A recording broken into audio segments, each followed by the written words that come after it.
So in today's video we're going to do a live autopilot challenge going from just outside Mitchelstown to the supercharging station in Bird Hill. So everything is going to be filmed in car, live, and I'm going to be speaking to you while autopilot is doing all the driving. I'm going to try and intervene as little as possible, and I'm going to leave autopilot do as much of the work in a variety of different road circumstances. So we'll be driving on national roads and regional roads and motorways as well, so we'll get a huge variety of different road types, including roads with no lane markings and lots of different country roads as well. So let's set off. Okay, so we're ready to go. Let's get started. This is going to be my first time doing a live video in car, so it's going to be interesting to see how well that turns out. So I know this road myself, I've driven on it a few times. I just wanted to see how autopilot would behave before I did an actual video on it. So I know that it can perform quite well on these roads, and I also know that it's a good test because there's a huge number of different road types. So we'll see now how it performs. So as always, just to enable autopilot, you flick down twice on the gear selector and then autopilot is engaged and it takes control of the steering, the braking and the acceleration. So you can see it automatically set the speed limit to 80 kilometers an hour, which is the speed limit for this regional road. And you'll also notice that there are lane markings on either side of the road, and there's also cars in front. So you can see autopilot, it's able to detect any vehicles in front. So you can see two cars there clearly on the display, and you can move around this display as well, which is really cool. So you get a really good understanding of all the different things that autopilot is able to see. You can set the follow distance using the scroll wheels here on the right, so I typically have it set to a follow distance of 1 car length from the car in front. I think it's the most kind of reliable setup to have, because otherwise sometimes you might hear of people complaining about phantom braking, where the car tends to brake a lot even when there's no obvious obstacle in front of it. So I think when you have the distance from the car in front set to about 1 car length, then that doesn't tend to happen very much. I get very little phantom braking whenever I'm using autopilot. So you can see at the moment it was detecting nearly up to 4 cars ahead, so it's really good. It's very accurate. I mean, I can barely see the 3rd car in front behind this one. So I think autopilot actually uses a combination of the visual sensors, which are located just behind the rear view mirror, in addition to the radar sensor that's located just behind the front bumper, in order to tell how many vehicles are in front and how far ahead they are from your car. So one thing to keep in mind while autopilot is driving is just to note that whenever this blue steering wheel icon is on, it means autopilot is in control of the steering and the braking and the acceleration. And also when you see these 2 blue lane markings on either side of the car, that also means that autopilot is engaged. So you might notice that I have my hand touching the steering wheel, and in certain circumstances, whenever we're going around a sharp bend, I'll also kind of put my hands up here. And I'm not actually controlling the car when I do that. It's just merely kind of a protective measure, just to make sure that in case autopilot can't handle the turn, that I'm ready to take control as soon as it needs me to. And also it's to prevent the car from giving too many warnings, because autopilot does check that you have your hands on the wheel about every 15 seconds or so. So if you don't do that, then it'll give you an alert on screen and it'll start beeping. So I typically tend to just rest my hands somewhere on the steering wheel to prevent those warnings from happening too often. So this is really kind of an interesting test, because these are the type of roads that autopilot wouldn't necessarily be designed for. You can see here now that it's actually braking by itself before coming into these bends. I'm not doing anything. The car is automatically slowing itself down, and if you want, you can use the scroll wheel to slow down the car as well before you go into a bend. But autopilot seems to be doing a pretty good job at the moment for keeping the car at a relatively slow enough speed so that it can handle the turns with relative ease. It seems to be doing well so far. bearing in mind this is a relatively narrow road, and I know that there's very good lane markings and stuff, but it is quite narrow, and these bends are quite severe as well. So here now again you can see that the car is slowing down for these bends. I haven't done anything. I haven't applied any steering input or any braking or acceleration input. The car is doing everything by itself. I'm just barely touching the wheel so that autopilot doesn't give warnings for me to keep my hands on the wheel. So you can actually see here that there's no road markings on the road at all, and the car is definitely becoming a bit more unsure of itself. So I had to take control there while we were going around the bend, just to make sure that we didn't crash into anything. And now that we're back on the lane markings, I'll put autopilot back in control again. So you can see on this particular road now, the left hand side lane markings aren't that visible, but autopilot is still able to detect the left side of the road, which is good. So you'll find a lot of roads around here, they have one centre line lane marking, but they don't have any lane markings on either side of the road, and autopilot is able to handle those situations quite well. Now here we're coming up to a relatively sharp bend, so I think I'm going to slow down the car a little. We're using the scroll wheel, and you can see there I actually got a fright when it made the noise because it's quite loud. But yeah, you can see there that it was giving an alert that I need to apply more pressure to the steering wheel, just so it makes sure that I'm paying attention to the road ahead. Whenever you're coming into a sharp bend, for example, autopilot can struggle because the faster the car is going, the less amount of steering input autopilot can apply. And this is due to European regulations, so at certain speeds autopilot can only apply a certain amount of steering input. So you can see here again now autopilot is coming into a road that has no lane markings in fact at all, and it seems to be doing quite well. This is obviously a newly surfaced road and it's currently navigating okay. It's not having issues as at the moment. I'm just providing some guidance, and then there I had to disengage it because it basically was starting to veer towards the right of the road. So that's something you might notice whenever you enter in a new section of road where autopilot isn't able to detect any lane markings. It does seem to drift towards the right for some reason, but I'm not sure why that is. But once you come back onto a road that has normal lane markings, then you can let autopilot take control once again.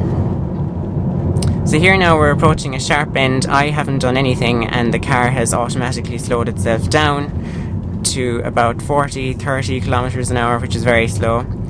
And now we're coming up to what looks to be like a bridge with no lane markings, and I'm going to take control because autopilot was not slowing down there at all.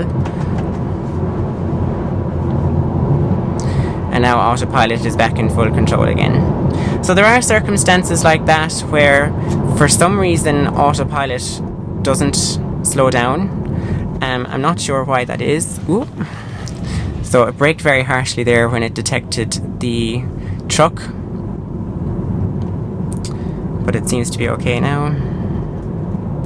But yeah, as I was saying, in certain circumstances autopilot doesn't brake for turns, and in other circumstances it does brake for turns.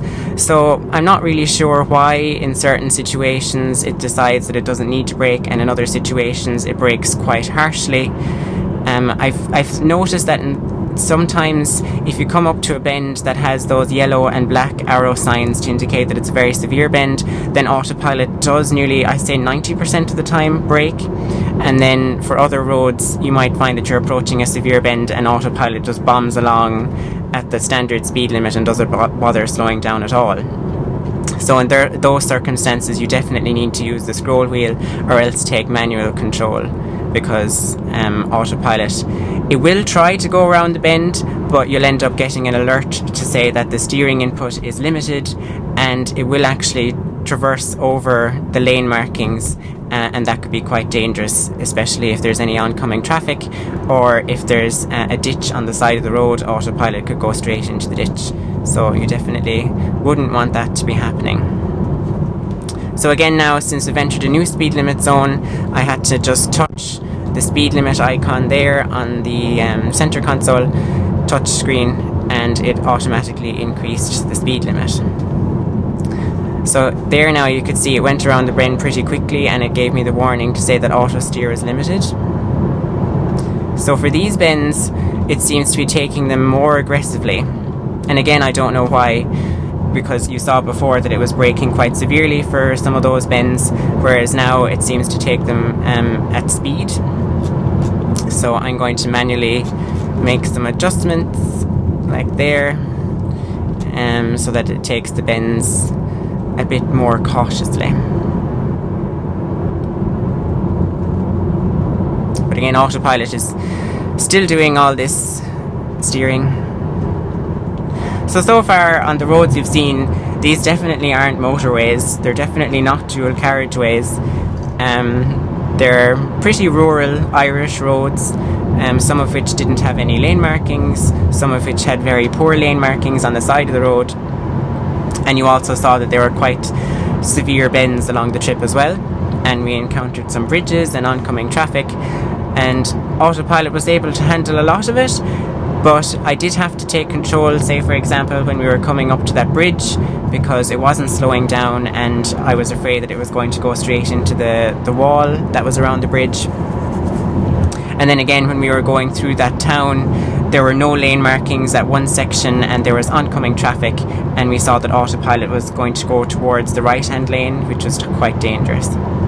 So now here I can see that there's a 50 km/h speed limit coming up, so I'm using the scroll wheel to slow down the car before we enter the speed limit, so that when we enter the speed limit we're travelling at the correct speed. So that's just something you need to get used to. Once you understand how autopilot works and how it reacts to different situations, you'll get used to when you need to manually adjust the speed limit and when not to. So in this example now we're coming up to a very severe bridge, so I'm going to take control again because it's a very sharp turn there and autopilot wasn't slowing down enough for me to be comfortable. But again, once we come out of a dangerous situation like that, you can immediately re-engage autopilot, and you can see now that it's doing all the driving again.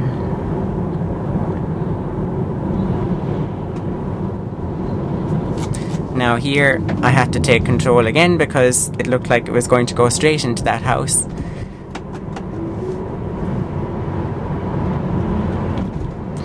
So here again now it's slowing down by itself, and I didn't take control at all, but you could see that it says auto steer is limited.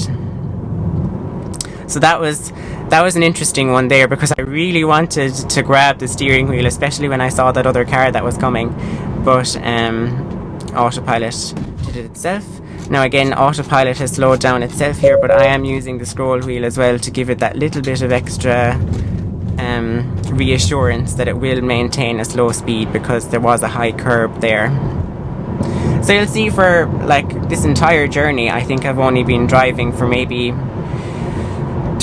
10-20 seconds at most, just for those very short periods where I had to take manual control just to avoid an obstacle or drive carefully over a bridge, for example.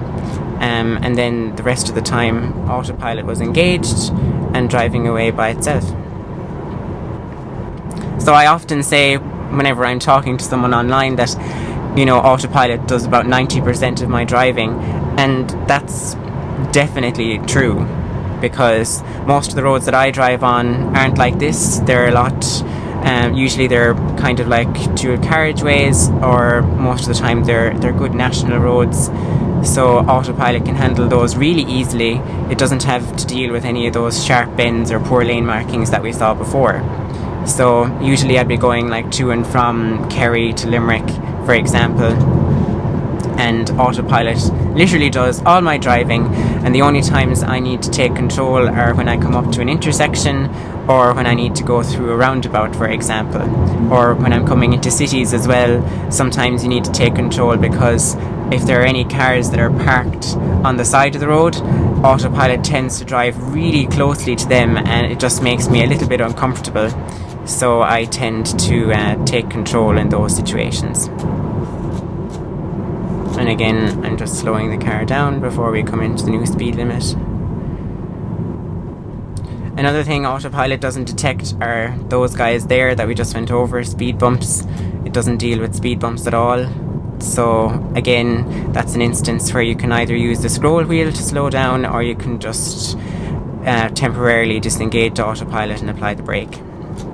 So here now is what I'm talking about with cars like that parked on the side of the road. Autopilot doesn't like avoiding those. So here now we're coming up to a turn, so I've had to manually take control again, and now we're going to pull out onto the road over here, and then as soon as we're on the road I'll just re-engage Autopilot again, and Autopilot is back in control. So now you'll see that we've actually transitioned onto a road that has no lane markings, but Autopilot is still maintaining control of the car. So this is quite interesting. I'm just barely touching the steering wheel just to make sure in case Autopilot makes a mistake, but it is managing to control the car in this area that has 0 lane markings on any side of the road. And now we've come back onto the road that has lane markings. So that was interesting. You saw there that it was able to handle a road that had 0 lane markings and was just freshly re-tarmacked. So although if for example you wanted to turn on Autopilot on a road that had no lane markings, Autopilot wouldn't switch on. Because you saw before we were driving on a road like this, and you can see that Autopilot is not letting me switch it on because the steering wheel icon isn't on the top left. However, if you have Autopilot engaged already and you transition onto a road that doesn't have lane markings, then it does remain engaged. Although it does get a little confused, it does keep the car in its lane to the best of its ability. Now Autopilot is back in control again.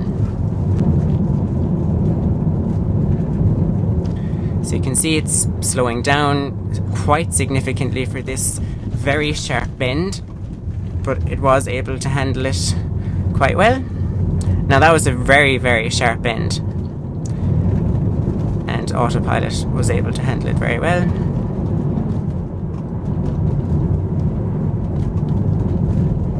So now you can see we're approaching a new speed limit zone. So again, I'm going to use my scroll wheels to preemptively slow down the car before entering the new zone, and then we enter the zone at the correct speed limit. So this will be interesting now because we're kind of transitioning over crossroads and it's very awkward, but you can see that Autopilot did manage to do it, although it was a bit unsure of itself for a little while there.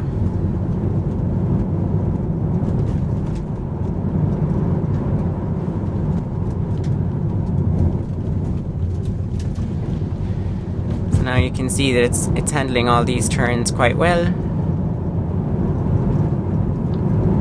I haven't set the speed to 80 yet because I know that there are a lot of sharp bends, but I'll do it now anyway, and we'll see how it works.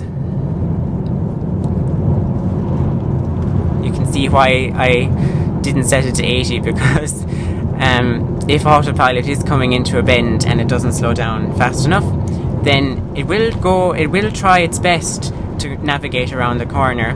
Hold on now, there's a dead animal in the road, so didn't want to run over that. But it will try its best to go around the corner, but you'll notice that it does actually end up going over the centre line in the middle of the road if it's approaching the bend too quickly. So that's something to be very aware of, is that it will actually go over the centre line and it won't apply enough corrective steering to keep you within your lane. So there is a chance that you could hit oncoming traffic. So in circumstances like this, for example, it was travelling a little too fast into that bend, and it gave me that warning there to say that the Autopilot speed the Autopilot steering input was limited. So you can see there that it slowed down quite a little bit. So I think that's because it saw the oncoming car there, and it does tend to be a little overprotective in certain situations where it does slow down a lot if it detects that there's an oncoming car and it's not quite sure whether or not it's going to be in your lane or not, and it just slows down a good bit more than you would if you were driving yourself. And that can cause trouble sometimes if there's someone driving behind you, especially if they're driving quite closely behind you, because it doesn't give them enough time a lot of the time to react, and it's not exactly something that a human driver would do. It tends to be a little more abrupt in its braking, and a normal human driver wouldn't be anticipating that type of kind of robotic behaviour. Someone with a gun coming out of the hedge. So that's not something you see all the time in Limerick, okay? It's just at this particular time of year they have cornfields beside me, and they're trying to shoot away the crows so that they don't eat up all the corn. So it's not like that all the time. So again, now that we've transitioned into a higher speed limit zone, I'm going to just touch the little speed limit icon and the car is going to speed itself back up to 80. Now there is a bend coming up just here that I know Autopilot can't take at 80, and it doesn't seem to slow down for it either, so I'm just going to use the scroll wheel myself to slow down the car a little so it can take the bend more easily, and then I'll just use the scroll wheel again to speed back up to 80. So that's another example of a bend where Autopilot doesn't work properly, in that it doesn't preemptively slow down the car so it can take the bend properly. And bearing in mind that additional feature there where it actually preemptively slows down the car before entering a bend, that wasn't always the case. It was only added in a very recent enough software update where the car is actually able to preemptively slow itself down before entering a bend. And it's a great feature because now Autopilot is actually able to take way more bends than it was able to before, and it's just much more reliable in that way and much more robust as well. Oh my goodness, there's a big tree in the middle of the road. Okay, not really sure how to deal with this, so I will have to turn around up here, I guess. Well, this is something that I wasn't expecting to happen on my video. Have a massive tree across the road. That's definitely not something Autopilot would be able to handle. So I'm going to have to turn around and figure out another way to get to where I need to go. The last thing I was ever expecting to happen when I was filming my YouTube video was that there would be a massive tree strewn across the road on a sunny day as well. It's not even stormy. It's the strangest thing. Gosh. I really can't wait until Autopilot can handle turns like this by itself. It'll be really cool. But for now, you still have to manually take control anytime you want to turn off at an intersection. But I'm sure that'll happen soon enough. I think Elon made a recent announcement, actually. It was yesterday, I think. Thursday. Where he said that level 5 autonomy isn't too far away. And of course, I mean, he said that about 1 million times already, and it still hasn't happened. I think we were supposed to have a full self-driving demo like 2 years ago across America, and that didn't happen. But Elon always does what he says he'll do, just not necessarily at the time he says he'll do it. So I'm still quite optimistic that it will happen, and I definitely think it's getting a lot closer now. I mean, even just based on this journey alone, you've seen how capable Autopilot is. Aside from some edge cases that we came across, like very severe bends and coming up to bridges that were really narrow and roads that had 0 lane markings, Autopilot has been able to handle about at least, I'd say, 98% of this journey. I mean, definitely in total, I'd say less than a minute I've been driving on this, about an hour now of a journey that we've been on. That's one thing to note actually, is that everything you've seen so far you can do on the basic Autopilot package that comes for free with any Model 3. So that's something to bear in mind, is that you don't need to pay the now €7,500 to get any of the features that you saw me using today. That's all part of the standard Autopilot package. But as we come onto the motorway, you'll see the first examples of what the full self-driving upgrade gets you. So you can see here the Navigate and Autopilot is switched on, which means that when we go onto the motorway, the system will be able to automatically drive by itself, in that it can turn and switch lanes, and it can also merge onto and off of the highway by itself. So here now it's suggesting that I change lanes. So I applied the indicator and the car changed lanes by itself, and now it's suggesting to change lanes again. So all I need to do is flick up on the indicator stalk and then apply some slight steering force in the direction that I want the car to travel, and then it will automatically change lanes. Now the really cool part is just coming up here, where we have to take this very sharp bend that basically turns right around so that we can go onto this motorway up here. Now it's a really sharp bend. The signs suggest travelling at 45 kilometers per hour, so we'll see how fast Autopilot decides it wants to take it. So it's slowed down to about 38, 37 kilometers an hour. I'm not doing anything, and the car is in full control, driving around this sharp bend here, completely by itself, not touching anything. Yep, there you go. So Autopilot did all of that automatically, and now it's suggesting to change lanes again, so I can sit back and let the car do everything. And there you have it. So one thing about Navigate and Autopilot is that if the car in front of you is driving slower than your speed limit that you've set up here, then Autopilot will make a suggestion that you should change lanes, and then all you need to do is confirm with the indicator and nudge the steering wheel in the direction that you want the car to change lanes, and it will change lanes automatically for you. Again, now it's suggesting to change lanes, so flick up, nudge the steering wheel, and this is on a bend now as well, and it does it super smoothly. It's not jerky, it's not unsure about itself, it knows exactly what it's doing, and it almost does it more smoothly than I'd be able to do it myself, to be honest. And then you swiftly overtake the cars, no problem at all. And then as soon as you've passed them out and it detects that the lane is clear, then it suggests for you to move back again. Same story. Turn on the indicator, nudge the steering wheel, and then it changes lanes automatically for you.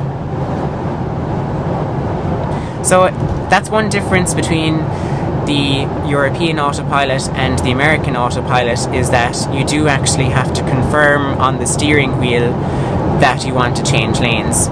So in America, Navigate and Autopilot can actually change lanes completely automatically without asking you to confirm by touching the indicator stalk and then nudging the steering wheel. Whereas in Europe, you have to provide double confirmation that you want to change lanes by both engaging the indicator and also nudging the steering wheel in the direction that you want to overtake in. And the last thing I want to show you is just how Autopilot performs when it's merging off of the motorway, and how it automatically takes the exit for you. And surprisingly enough, it actually requires no intervention from the driver, so you don't need to provide any confirmation that you want the car to take the exit. It will actually fully automatically take the exit for you. So when you see it happening up here, that's similar to how Autopilot would change lanes in America, for example, when overtaking cars, in that it automatically will apply the indicator and automatically change the lanes for you without requiring any confirmation from you. So now you can see we're coming up to the turn. I don't need to do anything. The car applies the indicator by itself. It turns the steering wheel by itself. And there we are. It exited the motorway for me. Completely automatically. Then it disengages autopilot and it starts slowing down quite rapidly as soon as you come off the motorway. And then it'll ask you to press the accelerator pedal to resume autopilot. But since we're approaching a roundabout, it won't handle it properly. You can see what it does. So, see, it just totally disengaged. There wasn't even an attempt made by it to handle the roundabout. So that's definitely something autopilot can't handle quite yet. But I think it's coming. I think Elon said that shortly they'll be releasing an update within the next few months or so that will enable roundabout support. So that'll be a really, really, really great feature when it gets enabled, because we have so many roundabouts in Ireland and in Europe as well. So we'll see what it's like. But yeah, I'm just coming into the chargers now in Bird Hill, and I'm a cheapskate, so I don't actually use the superchargers because these chargers here are provided by Apple Green and they're actually free to use, and they're 50 kilowatt chargers, so these are the ones I charge at practically all the time. And there we have it. So that's it for today's video. I hope you found it useful and informative. I definitely found it fun to film while I'm driving, so definitely a new experience for me. If you like this kind of new style of videos, then let me know and I'll make a lot more like this, where we can kind of test out autopilot in a variety of different situations. Maybe we'll get to try out some city driving next time, just to see how it performs in stop and go traffic and things like that. But yeah, I hope you found it useful. We got a good kind of perspective on what it's like to drive on motorways and on really narrow roads and roads without lane markings and roads with very sharp bends. So I think it was a good kind of diverse assessment of autopilot. So yeah, I'll see you in the next one.